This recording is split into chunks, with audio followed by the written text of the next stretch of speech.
Hi, everyone. Thank you so much for being here with us today. We are recording this session and we will be beginning to record that, or I believe it's already recording right now. My name is Sophie. I'm the Deputy Director for Public Engagement at the museum at Eldridge Street. And I want to thank you all for joining us for today's program in our continuing series, Restoring Stories, featuring our wonderful friend and colleagues from the Gill Studio. And if you've been following this series, you'll know that we've already had two recent programs featuring our restoration process. One with Evergreen Architectural Arts about the painting restoration, and one with Aurora Lampworks about the restoration of our lighting. And both of those videos are available to view on our YouTube channel, so you can check that out after this program. If you have any questions throughout the session, you can also enter them into the chat box on your Zoom screen, or you can save them for the end of the program, which you can ask yourself. And we'll get to as many questions as we can at the end of the program. So I am delighted to introduce today's featured speakers from the Gill Studio. In this program tonight, we are going to get to hear from Zach Green, president of the Gill Studio Incorporated, about how the studio restored the stained glass remaining in the main sanctuary of the Eldridge Street Synagogue, replicated the panes that were lost or destroyed, and fabricated and installed the Kiki Smith and architect Deborah Gann's beautiful east window that we all know and love today. The Gill Studio uses a number of different kinds of ancient and modern techniques in the fabrication of the windows or other glass objects. And this could include techniques using lead or copper. And they've also completed a number of different projects utilizing silicone lamination, which is actually a process developed in Germany, which allows the creation of massive windows without the use of lead cames. And they will talk a little bit more about this, but this is the process that was used to fabricate our famous east window. And suffice to say, the work done at Eldridge is the culmination of many, many people, some of whom are still working at the studio and some who are unfortunately no longer with us. So I want to give Zach the opportunity to make a couple of acknowledgments right now about some friends, Kessler Pierre and also Tom Garcia. So Zach, I would love if you can introduce yourself, but also lead our acknowledgments today. Sure. Hi, everyone. Nice to see you all here. I'm Zach Green. I've been working in stained glass since the year 2000, actually. And I came to this medium through a family friend who coincidentally, I have forgotten to mention that he reports to me that his grandfather was one of the architects of the Eldridge Street Synagogue, or great-grandfather, or something like that. So he's thrilled about all this as well. So anyway, he was a dear old family friend that piqued my interest in the medium and got me started. I had an apprenticeship with him. And then he sort of sent me on my way and said, okay, now that you've learned it, go do it and set up your studio and don't ever work in this town. And so I had my own studio for a long time. And then at some point I was introduced to Tom Garcia, the founder of the Gill Studio. And I worked with him for a number of years on a number of projects. And but really it was after the Eldridge Street project had happened. And so, but I should say that I was acutely aware of this project while it was happening, and I was sort of excited and anticipating the unveiling of the rose window. And it was just after that that I met Tom and was kind of excited to be working with the guy who had been involved in fabricating this panel. So that's kind of how I got involved with the Gill Studio, and I worked there for a number of years. And then as he was retiring, he was looking to pass the business on to someone, and I stepped into that role. And so shortly thereafter, in 2019, he passed away. And so we're carrying on in his spirit, and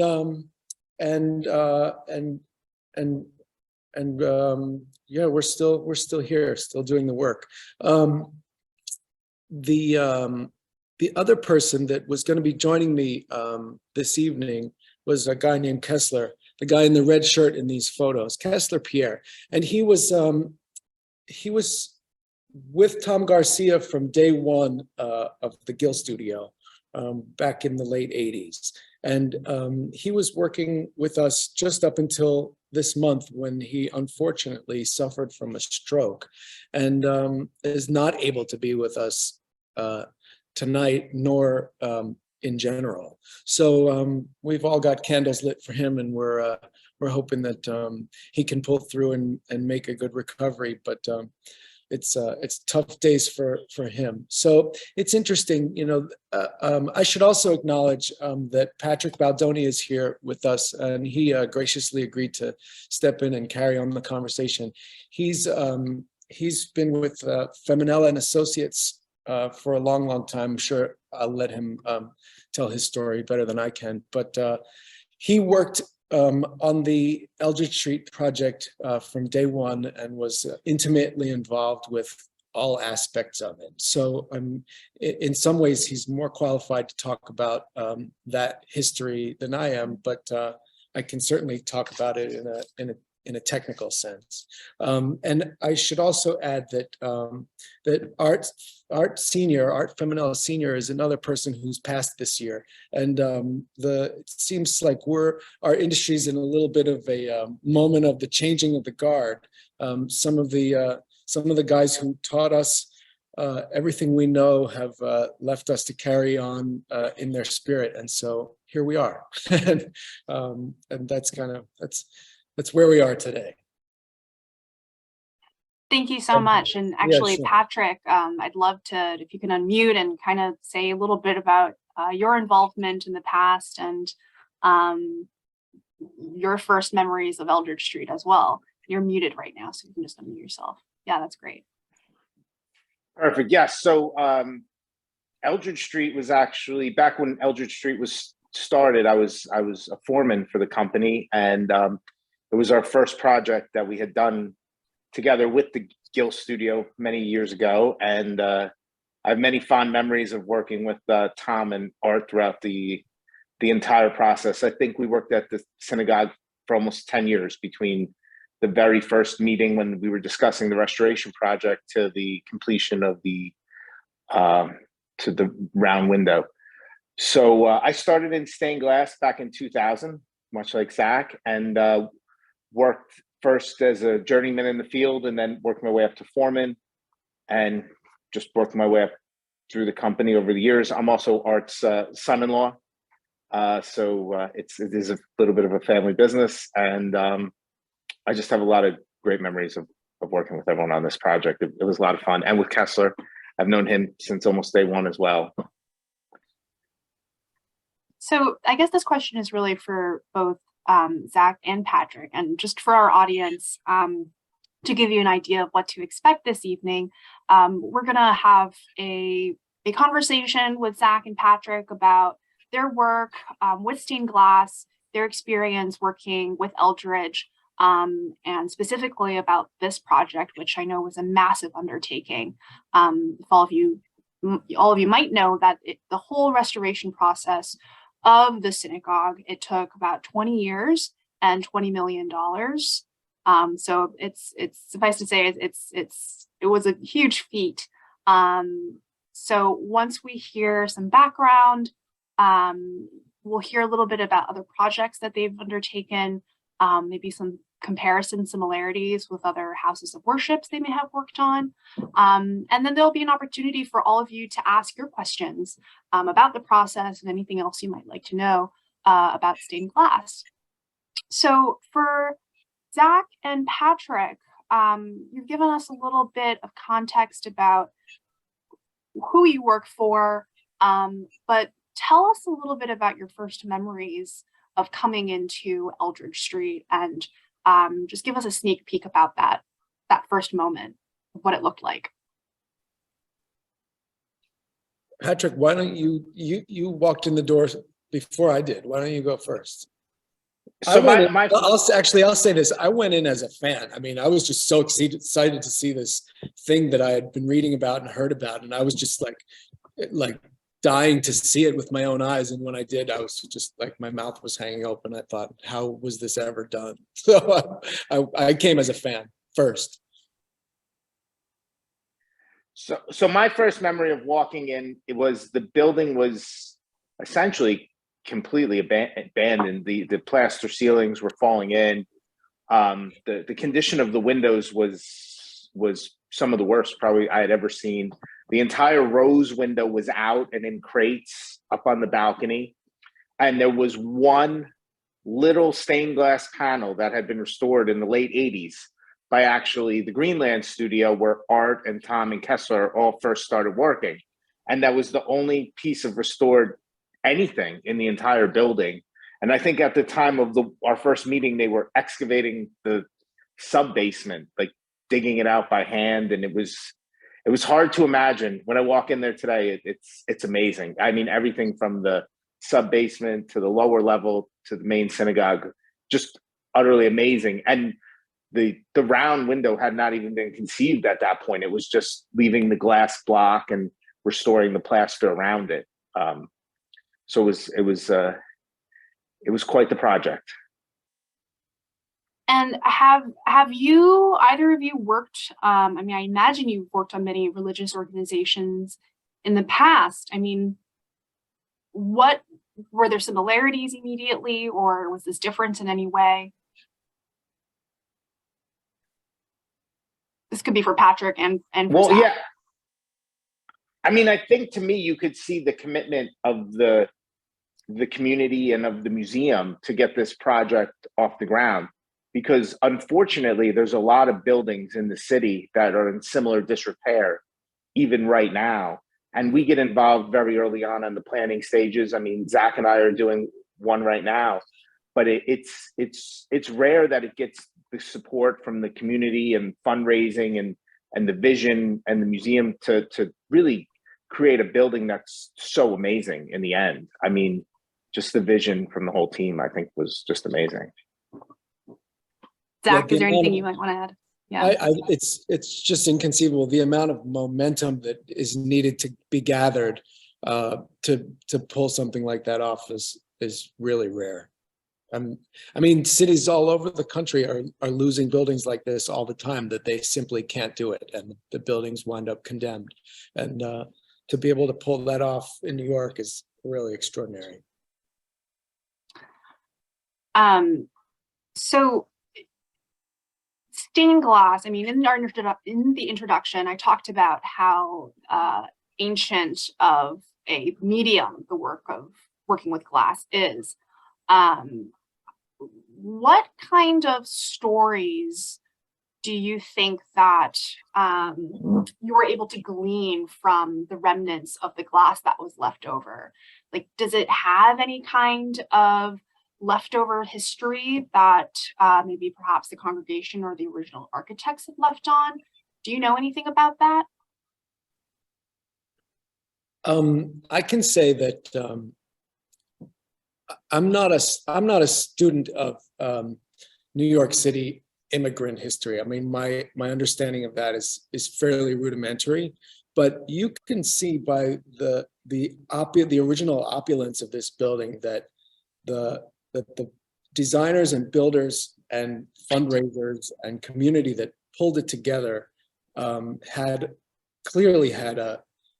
a strong devotion to the congregation and to pulling this off. It was it's a pretty amazing place. It's there are a lot of humble houses of worship, and this isn't one of them. This is really an extraordinary spot. I would say Patrick, what do you think about, amongst all of the different projects that you've worked on? Could you get any sense of where history was, or where this particular congregation or the artistry was at the time when you started working on this? I'm much like Zach. I came up more through the field of the removal and the installations than studying the art history. So I can't We're technicians. speak to that part of it as much. But I mean, the things that just struck me when I walked into the building was just the beauty yet simplicity of all the windows, which is kind of typical, not typical, but kind of unique. How beautiful yet simple the windows were, but how gorgeous and ornate the interior architecture was, and the contrast between the windows and the plaster, and how just the whole design of the sanctuary. Just honestly, I just found But breathtaking. even the technicality of it, I mean, there must be differences between stained glass that was fabricated in the 1800s versus, say, even the modern east window that we have that was designed and created by Kiki Smith and Deborah Gans. I mean, there's completely different techniques now, right? Yeah. Oh, absolutely. Go ahead. Zach. I was going to say, yeah, it's true. For the most part, the medium hasn't changed particularly in the last 800 or 900 years until the last. There's been some major leaps. This window, one of the most major, in my opinion, and. But for the most part, the materials and the limitations of the materials haven't changed too much. The capacity to design windows has been kind of static. You know, the high water mark was achieved in the Middle Ages, and it's been hard to beat that. But there have been some other high moments in people's ability to manipulate those materials and create moving imagery. And so this falls, the windows here fall right in line with that tradition.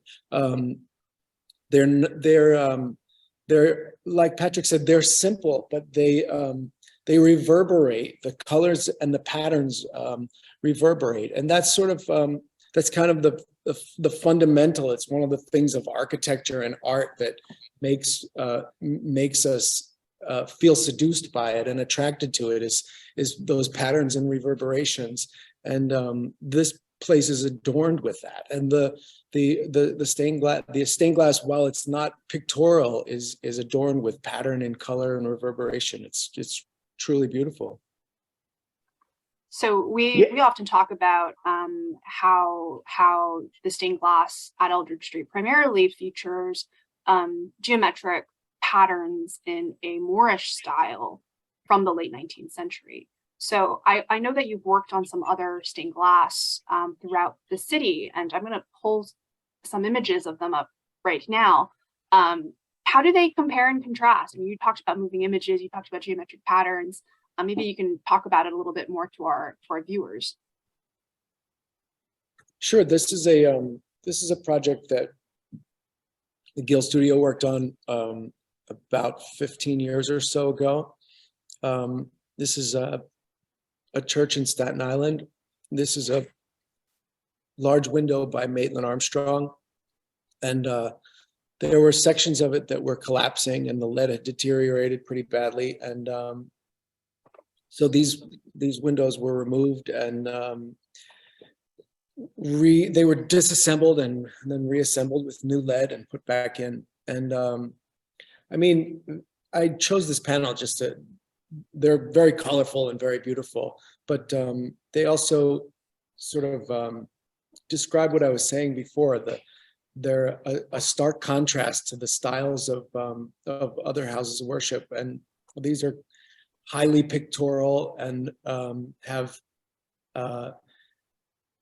they have faces and hands that are painted by extremely skilled and gifted painters. The imagery has a narrative. There's a narrative to these windows that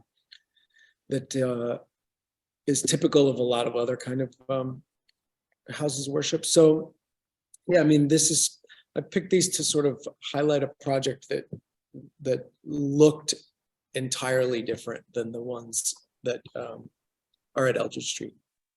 With the process of restoring these different kinds of work, I mean,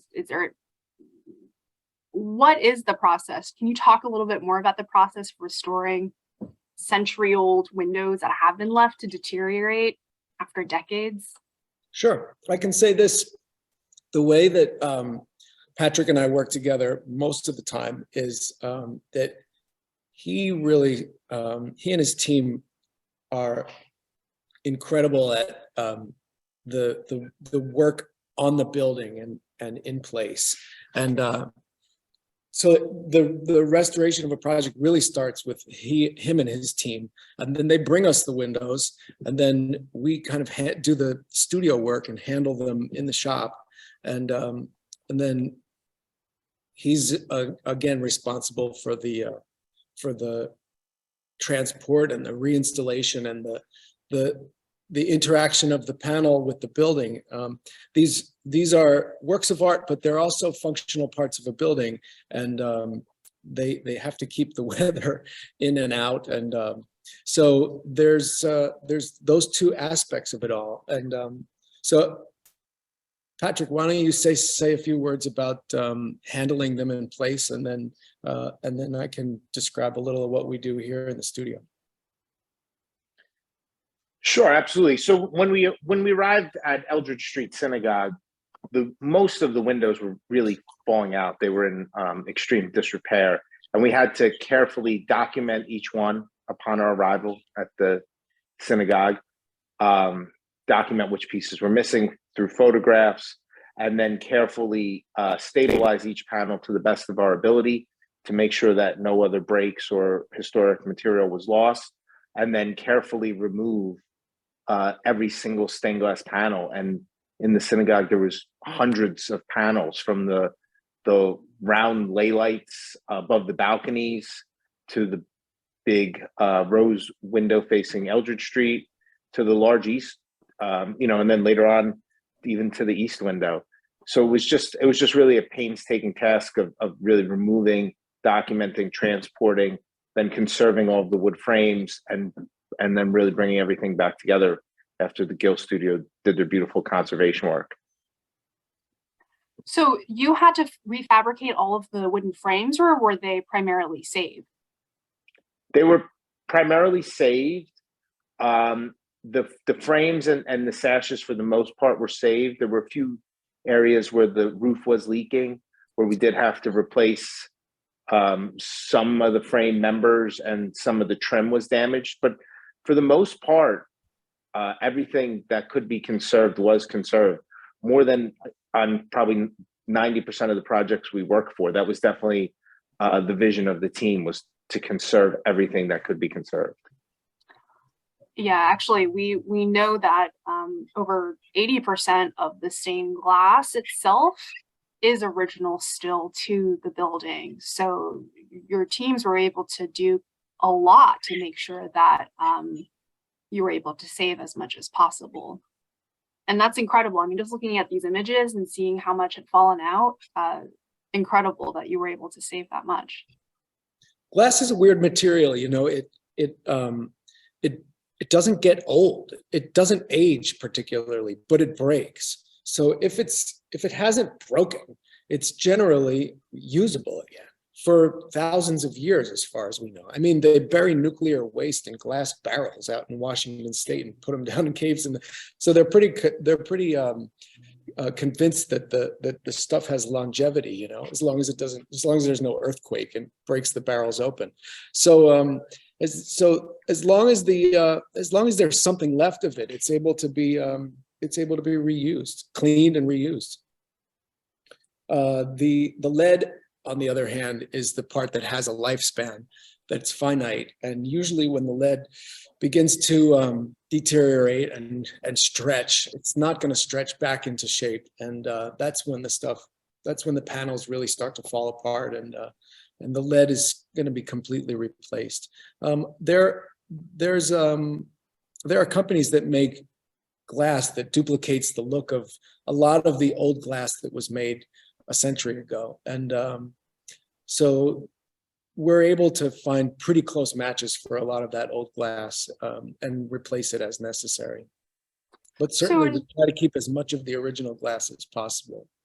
In terms of the leading, do you know what was one of the biggest issues with why it fallen apart? Was it because the lead was stretching? Was it just because people were throwing things into the window? Do you have any idea of what it was exactly that caused a lot of the fallen glass and deterioration, or just time? I do not.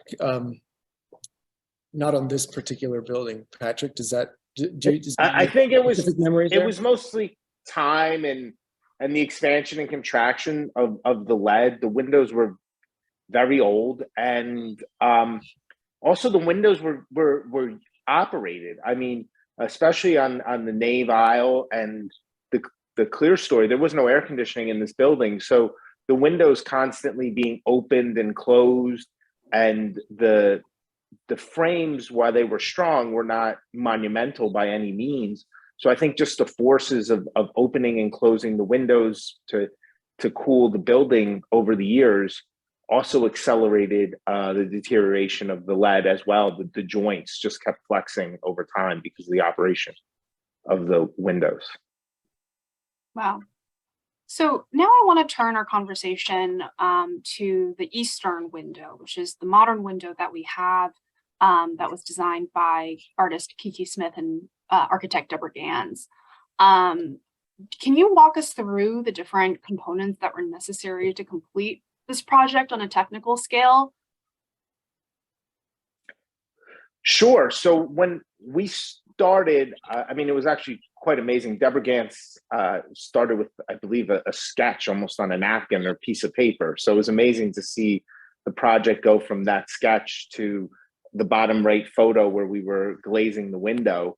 The east window is unique in a lot of ways. First, it was the first, I know, large scale laminated glass window, I think, installed on the East Coast, if not the entire United States. The design of having there be no lead lines and using this laminated glass method that the Gill Studio worked very carefully with to develop, and just the design of the frame.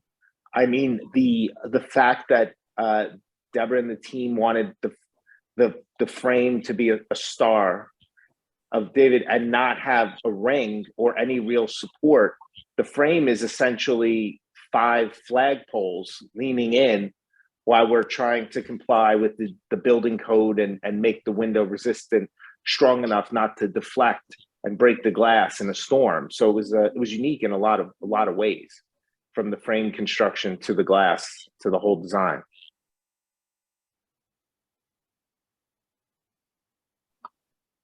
Describe to us what we're even looking at right now. Can you walk us through each of these images? Sure. So the top left image was what the synagogue looked like when we arrived. So that was basically the restored synagogue. After restoration, they had raised money to tackle the east window, which is something the design team always talked about, but at that time wasn't a reality. The second image, I believe, is a full size. I can't really tell. I'm sorry. It's the paper mock-up. It's a full size paper mock-up,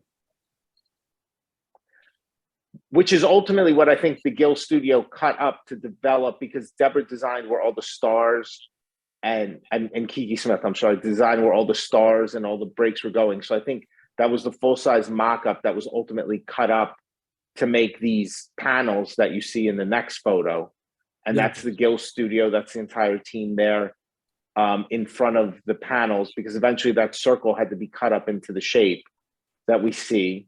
Then the bottom left image is us fabricating the frame. And if you'll notice, the frame is very large. It was too large to even travel over the road assembled. We had to weld it together in the parking lot of the grocery store next door, the distributor. Um, and that is us building the frame. We had to build and assemble the frame, and then we had to test it for deflection because there was no way for Wisjani Elsner to model it in the modeling system. So they ran all the calculations, but we weren't convinced that the star and the ribs would be strong enough. So we actually assembled it and then put those very heavy welding tables on top of it. Wisjani came down to the studio and measured the deflection of the steel frame. Then that's us flying in the frame on a crane. And that ring that you see, that was there just to support the window because we were too nervous to crane it in without having an additional support, because we were afraid that the torque and everything would break the window. And then that's our team installing the window. At that point, we had 2 panels in, and you could see how delicate the frame is and how massive these panels are compared to the people. And extremely heavy too. Yes, very heavy. And that top piece that we put in first, upside down, is probably one of the hardest things our company has ever glazed. To glaze a triangle upside down is not easy, and we had to make sure not to point load it, and it was only laminated glass on the outside. It wasn't tempered glass for whatever the reason, and it was very difficult to install. So for our viewers who might not know much about this process, what does it mean to glaze a window? What is the process there like? What makes it so difficult at this scale? Well, the art glass that was built was made up of 4 layers of glass thick, and it essentially has no frame. So we had to transport these panels very carefully from the Gill studio to Eldridge Street. We had to hoist them up. We carried them through the synagogue. We had to hoist them up through the dance floor that we're all standing on, and then carefully place them, or as I'm calling, glaze them into the frame without damaging or breaking any of these panels, because each panel took months to make. Took the Gill studio months to fabricate. Patrick, are these panels on rubber setting blocks? Yes, so it's a bronze T-bar frame. In the end, we ended up wrapping each panel with lead because we really couldn't think of another way to protect the edges. We were too nervous to use any other material. There were different polyurethane and plastic materials, but we were concerned with delamination. So ultimately, we ended up wrapping them in lead, like a traditional stained glass window, and we literally glazed it into place and fit it and put blocks where we needed to, and then put on the bronze stops. I see. So it's a gigantic U-lead wrapped around the four pieces of glass? Yes, custom made by DHD Metals in Georgia. Amazing. And explain the innovation behind the silicone and the difference between the silicone and other kinds of traditional lines used in restored windows. I may be able to show you this way. We've got a few samples of some panels that we've made, and these were little sample mock-up panels for this project. But if you look at the edge here, you can see, I hope you can see, that there are several layers of glass that are essentially glued together with a clear liquid silicone. That's the panels assembled. There's a clear substrate glass that's on the bottom layer that will hold it all together, and then a layer of clear silicone. It's sort of got the consistency of honey or maple syrup or something along those lines. You pour that onto the top of the substrate layer, and then you can attach the art glass. You drop the art glass into that liquid silicone and let it cure. And in this case, there were multiple layers of silicone and glass stacked on top of each other, on top of that substrate layer, that are then stood up. And in a perfect case, in the perfect case scenario, the silicone is so clear that it doesn't look like there's anything there at all. We have had issues with bubbles in the silicone in the past, and there's been some. We've had to do some experimenting to see how we can get the bubbles out so it doesn't look like bubbly glass. But eventually, we got most of the bubbles out. So this is an example of what that window looks like in a 8 square inch piece. Incredible. And I understand that it's actually heavier than lead. Is that right? Well, in the sense that glass is heavy in itself and silicone has some weight to it. So if you put 3 or 4 pieces of glass together, yeah, the panel does take on quite a bit of extra weight. A typical leaded stained glass window may not have this much weight to it for sure. Wow. And did you have, I mean, like what went into solving this kind of engineering problem, which I know, as you've mentioned, was extremely difficult? So when we started on the project, there were a few things that were kind of figured out conceptually, but this is where the artist vision and the design team and the engineers all had to work together. And the synagogue and Deborah and Kiki and the contract, the architect and the engineer, the Wishdaniel Elsner, the consulting architect, I should say, and the engineer and our firm signed, was that we had to abide by the vision of Kiki Smith with this floating star and this very, very relatively delicate frame for such a heavy, massive window and with no way to really support it in the middle.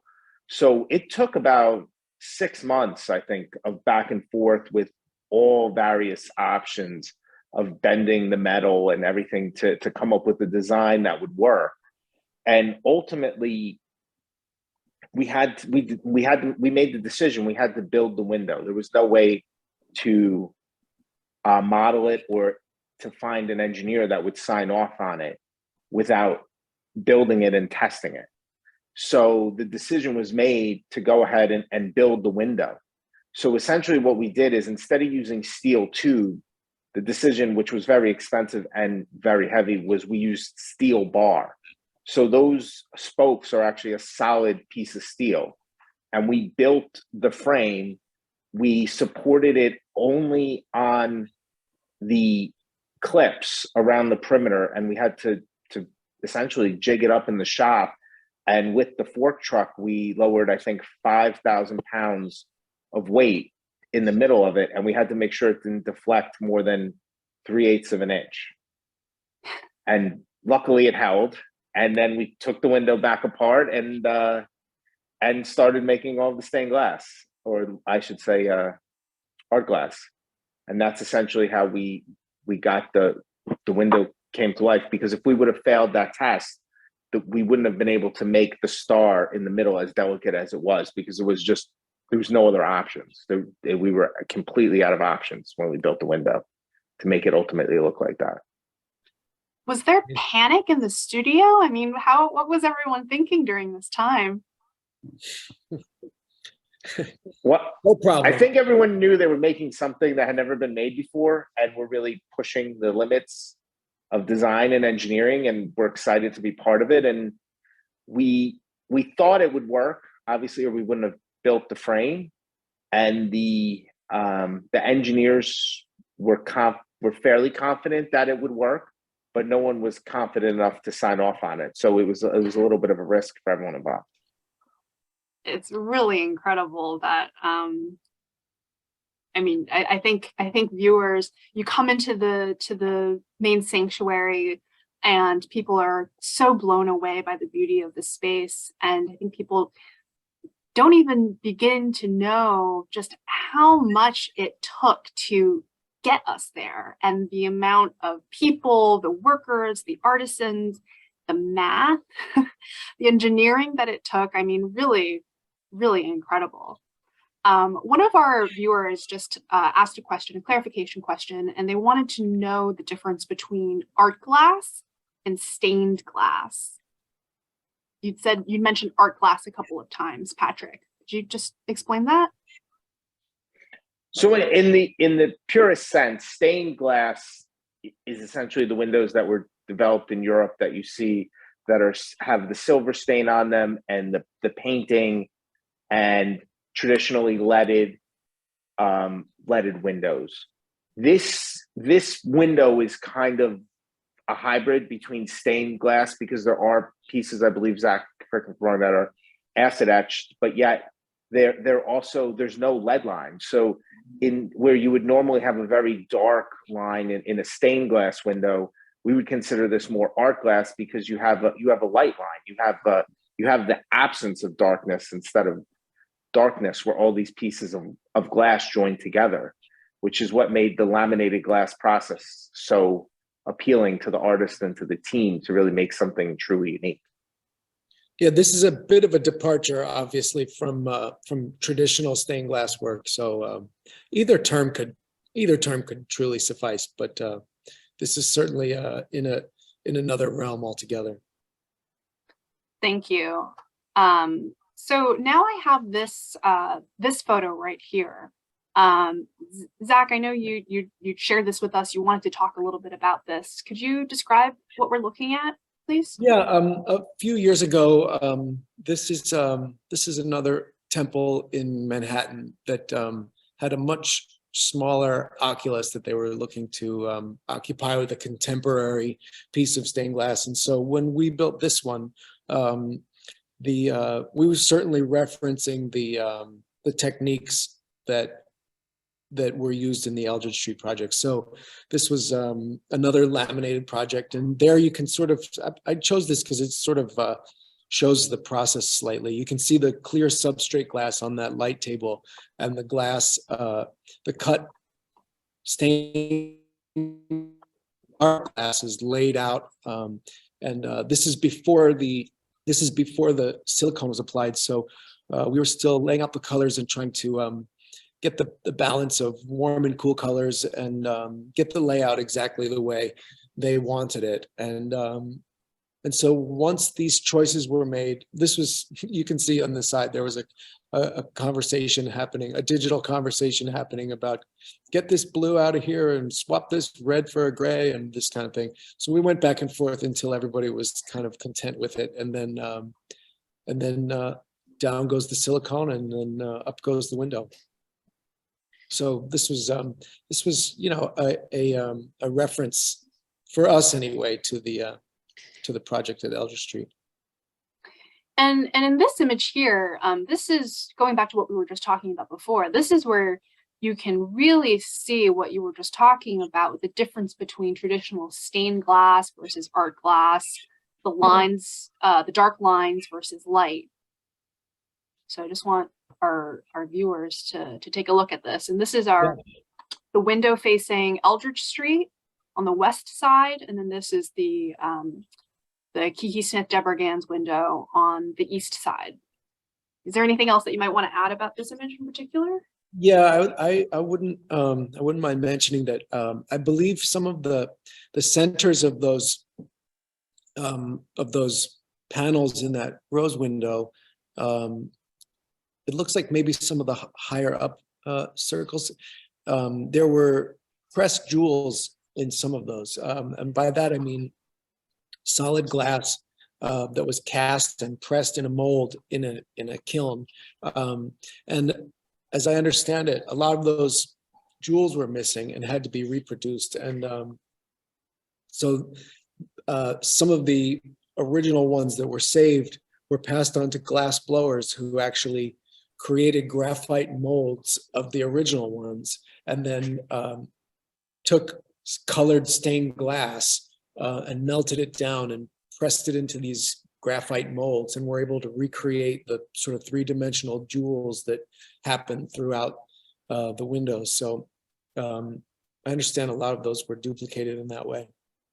And for our viewers, if you can see on your screen what Zach's talking about here is you can actually see a little dimple It shows that there's a dimensionality to the glass that we're talking about. It's not just flat. If you come in person, we actually have samples of these jewels that are in one of our galleries. You can see that the molding and the shape of the glass, which is really cool in person. Someone's asked, are the colored layers of glass all the same pattern and color on top of each other, or are they different in each layer? Oh, Zach's holding up one of the jewels right there. Found one. There you are.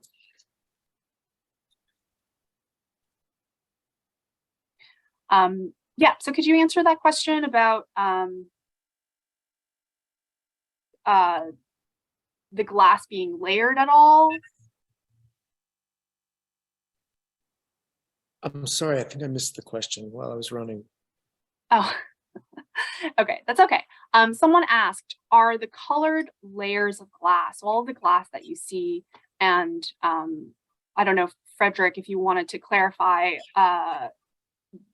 any of the glass or one of the particular windows that you're looking at, are they the same pattern and color on top of each other, or are they different in each layer? Like, is it a blended color, or is Understood. It? Yeah, no, there were multiple autonomous layers that were totally different patterns and color schemes that lend themselves to a blending and a multiplicity of patterns. So, so the light lines that you see in this image are occurring in front and in the back of the window. So up close, there's a strong dimensionality to them. Yeah, the two layers had totally different patterns. Very cool. Thank you. So I guess we're nearing the end of our time here together. And I want to close our conversation out by just asking, where do we go from here? What kind of maintenance should one expect to continue to maintain and restore new stained glass to keep their conditions beautiful over time? What's next? Great question. Patrick, you have anything to say to that? I mean, I agree. It's a great question.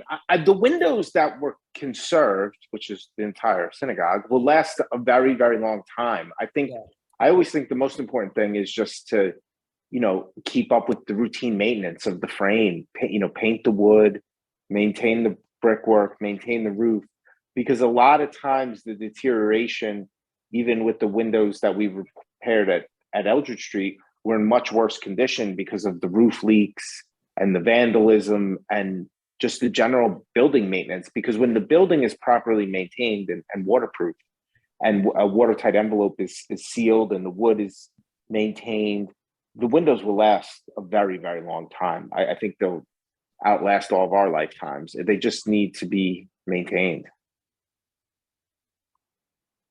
Zach, anything else that you wanna add to that? Not in particular.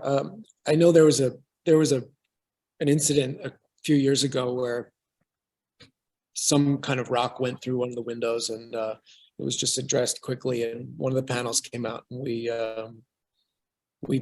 did the repair and reconstructed the part that had been damaged. And that kind of maintenance, just keeping up with it, is really the name of the game. The big east window is another story. Keep an eye on that. Yeah, Bonnie, you can unmute yourself and ask your question.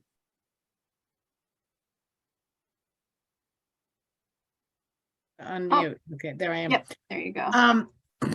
Hi, everybody. I'm the executive director. I was brought in 15 years ago, and the first time I walked into the restoration project, I was just floored of how much needed to be done. and how far we have come over the years. But I will say that I've worked with many people over the years, and Tom and Art and their team were not only artisans and professionals, they took this project as an act of love. And you could tell with every window that went in and every thought process that had to go into this project, it was a collaboration of respect and honor and ways of bringing together artisans to bring us to where we are today. We will be forever grateful to the artisans of both these teams and all these people that work to bring the glass the way it is today. People walk in and have no sensibility as to what it took to bring us to where we are today. But those of us who saw the transition will always cherish the love and professionalism that brought us back to this incredible restoration. And I personally want to thank you all. Patrick, it's great to see you again. Zach, and as well, your teams are just marvelous. We go to you whenever we need any kind of help in keeping our beautiful glass the way it is today. And I personally will be forever grateful. So thank you all. Thanks, Bonnie. We have time for just a few questions, so put them in the chat box. We have one right now. Someone is really curious about Zach and Patrick, about how you became interested in the work, and they want to know whether or not this is an industry where young people are still being trained in today. Zach, why don't you start? I'm going to put my number on the screen and have all your young people call me immediately. There's no school for this in the United States. I mean, there are a couple of programs in Europe, but there's not really a place to learn this outside of doing it professionally. And so to find young people, as I said at the beginning, there's a little bit of a feeling like the changing the guard here, and some of the older mentors are leaving us to it at this point. And so at some point we're going to be leaving it to them. And so the only way to find those people is to find people with the interest and train them to do it. And so that's how I stumbled into it. And that's how I'm trying to rope people into it as well. So, you know, those folks taught us everything we know, but not everything they knew. And we're going to have to do the same as the torch gets passed. So yeah, it's a continuum, and we're in it. Patrick, how about you? So I went to Villanova, and I was working as a stockbroker, and I was dating my wife now, Lauren, just not very long. And Art needed someone to help him at the Princeton Chapel install windows, but I came from a construction background. And my parents thought I was a little bit crazy. So I said, let me try this for a few months. And I fell in love with the firm, the buildings we worked on, the opportunities that we had, meeting, you know, Bonnie and the team, and everyone was such a joy to work for, and just the sense of accomplishment to work on these buildings and to save part of the history. And I just, never looked back. I've just been doing it every day since. And much like Zach, we are definitely looking for people. We're doing everything we can to keep training people that we bring in, and keep the craft alive and going. It is a challenge, especially now. I mean, I think it's even more challenging than ever to keep people interested and engaged and dedicated to this craft. But the buildings we work on really speak for themselves. And I find when someone falls in love with doing this type of work, they really do stick with it. It really is. It's amazing work. It's a lot of fun. Bunch of strange people doing it too. A cast of characters. So. Yes. And we just have one more question. Does anyone know about the original glass makers of these windows? Patrick, maybe you might have an idea. I don't. They're curious about whether or not they've been made in the United States or not. I do not know. I can't remember. I apologize. I do not know. That's okay. There were a lot more studios then than there are now. We can put it that way. I bet. I'm sure. I'm sure. And then another question is, and actually we have a photo of it, is someone asked what kind of projects that you are working on right now, and what are some of the challenges that you're seeing today? This is another Gill Studio Feminella collaboration, and this is the Church of the Heavenly Rest on Fifth Avenue, and this is the west window. It's about 45 feet tall from top to bottom, and maybe 25 feet wide, something like that. And there's so much lead in these windows. A lot of those leads are 3/4 or an inch, or even wider, 1.125 inches.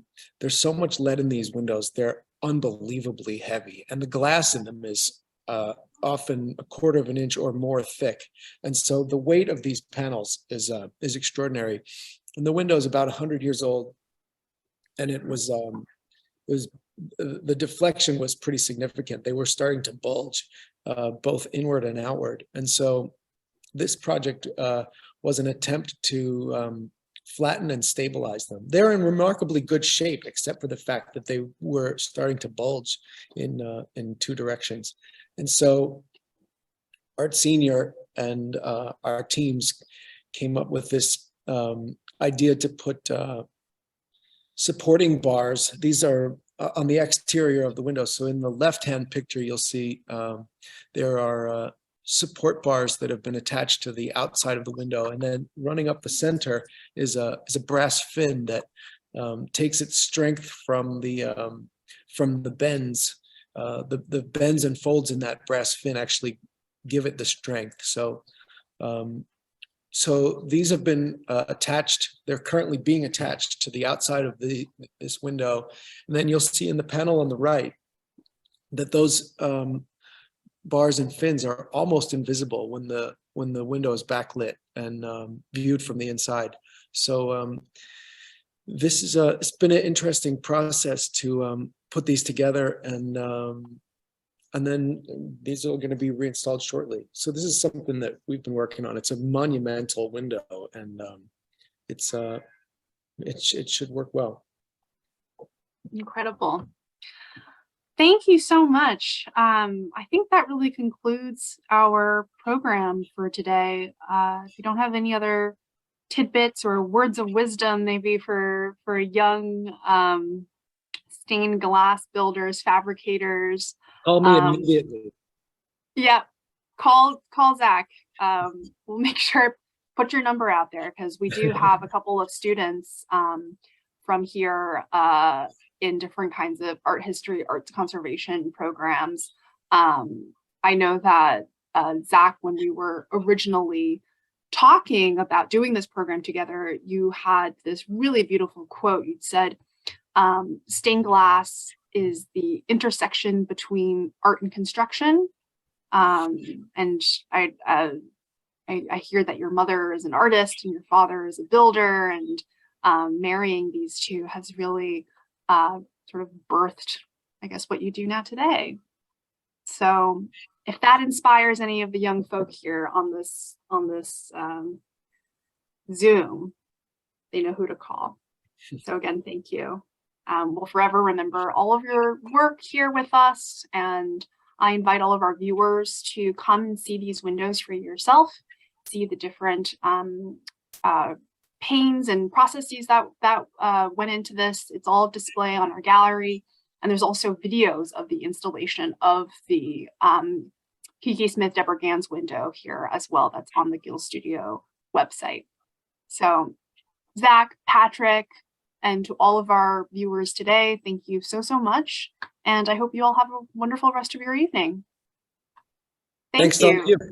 Thank you. Oh, Alana is visiting on Sunday. Perfect. Well, Alana, we look forward to seeing you at the museum. Thank you so much. It's Open House New York, so this is your time to see a lot of the historic landmark buildings across New York. So Alana, we'll see you. It's free admission this upcoming Sunday, and we'll see you very soon. So take care, everyone. Bye.